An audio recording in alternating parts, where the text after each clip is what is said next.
When I did a TikTok on worming being a treatment, not a prevention, I didn't expect the reel to go viral. But it did. I got so many fantastic comments from people who were going, oh, I'm so pleased you're covering this because this is so true. But I also got some negativity from dog owners who were criticizing what I was saying, and even a couple of vets who told me to stay in my lane. One particular vet influencer was tagged and they said, oh, well, I always refer to the guidance from the European Scientific Council for Companion Animal Parasites. So I checked out that guidance, which actually recommended against a blanket approach, which is much loved by a lot of vets. So I don't think she quite made the point she was hoping to. But whatever you are, whether you're a dog professional, a dog mum, a vet, or a doctor, if we are not using medications appropriately, it affects everyone. So I'm going to dive deep into this and give you all the information so that you can make an informed decision for your dog. So I'm Dr. Hélène. I'm an emergency medicine doctor and a vet certified animal aromatherapy specialist and a dog behaviourist. And this show is for people who want to look after their own health and the health of their pets in an integrative way. And we talk about everything from gut health and stiff joints to itchy skin and the power of essential oils. I use my experience in human and animal wellness to give you all the natural tools you need to help you and your dog feel the best at both ends of the lead. So let's dive into this topic. So very often people are encouraged to worm their dogs regularly as a preventative, but these medications only actually stay in our dogs for a couple of hours to a few days. So they get rid of what is there, but in actual fact, they can easily get worms again. And I've never quite understood the rationale for putting harmful chemicals into our pets' bodies if they don't need it. We don't do it with children, and children do get worms. And yes, you can argue they can get them from dogs. But actually, if we're not using these medications appropriately, then actually children are still going to carry on getting worms because people think that actually they've wormed their dogs and they're good for 3 months. But I'm here to share an unpopular clinical truth with you. You can't prevent an infection with a treatment. And so we are massively over medicating our pets with neurotoxic chemicals under the guise of prevention. And, there's been information put out by the RSPB for people who are using flea and tick repellents to not leave their dog hair after they've groomed it out for the birds because of the problems it's causing the bird population.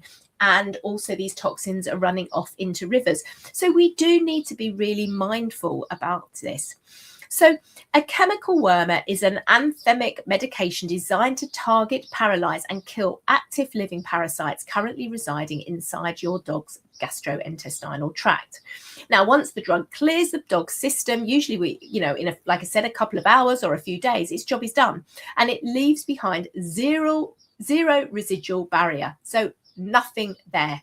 So if your dog steps into the garden tomorrow and ingests a microscopic flea or a slug infected with lungworm larvae, the chemical wormer you gave them yesterday does absolutely nothing to stop that new lifestyle cycling. So starting again. So it's like if you gave your child a dose of paracetamol on Monday, it's not still going to have an effect on Thursday. So it doesn't make any scientific sense. Now, in human medicine, we are facing a really terrible global crisis with antibiotic resistance because we've overprescribed drugs for decades. And the veterinary world is fast tracking themselves into exactly the same situation with parasites by continually exposing populations of worms to low-level frequent doses of antithelmintics like milbewicin, oxime, or words I cannot pronounce. I think it's praziquantel is another one. Otherwise, the meds that are in things like, the Drontal wormers. But we're actively selecting those worms for survival. The weaker worms die, but the mutant resilient ones, they survive and breed. And so we're getting these super worms that traditional medications will soon no longer touch. And worming medications are not benign. They are potent chemical compounds. And most of them rely on neurotoxins, which are designed to disrupt the nervous system as invertebrates. So while canine physiology is vastly different from a worm, obviously, these chemicals still place a heavy biological load on your dog's detox pathway. So when you blanket treat them, you're subjecting your dog to mitochondrial stress. So the liver and the kidneys must work overtime to metabolize and clear these heavy compounds through the bloodstream. We've got gut barrier disruption as well. So these strong medications can really affect the delicate microbiome that's in your dog's natural system. And so a lot of immunity, sort of something like, 70 to 80% of our dog's immune system is in our gut, our dog's gut, and the same with us as well. And obviously you can get adverse reactions as well, from lethargy and vomiting to severe neurological episodes. So the risk of toxic overload is really real, and especially in sort of sensitive or compromised senior and rescue dogs. So I haven't actually had to give my dogs a chemical wormer in at least 10 years. And I say 10 years because that's the length of time I've been using fecal worm counts. And I'm not just sort of praying that they don't, get worms, but I'm actually testing. So I send off a sample of poo every couple of months I use a company called FeClab. I also test for lungworms as well. I get the sample back and it tells me whether or not I have a positive result. Now, one year I got a slightly positive result there. And so what I did was I treated with some essential oils. I retested in 2 weeks, and guess what? No worms. It was completely clear. So I didn't need a chemical wormer. Now, if I'd had a positive result, I would have gone to my vet and got a medication, but my dogs didn't need it. And so every single year, I have never had to use a worming tablet.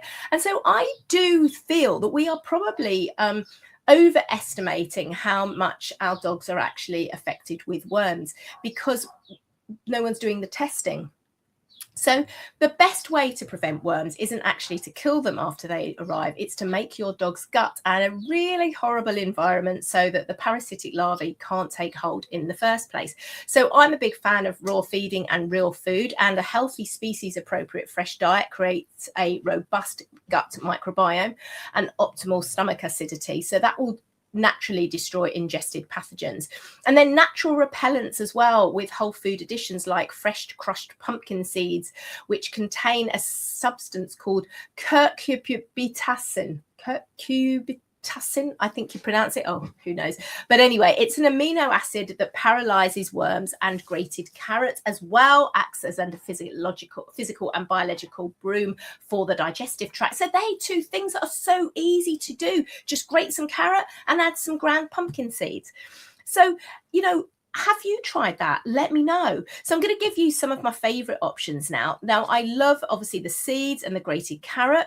There's also apple cider vinegar, the stuff with the mother. That is absolutely ideal as well.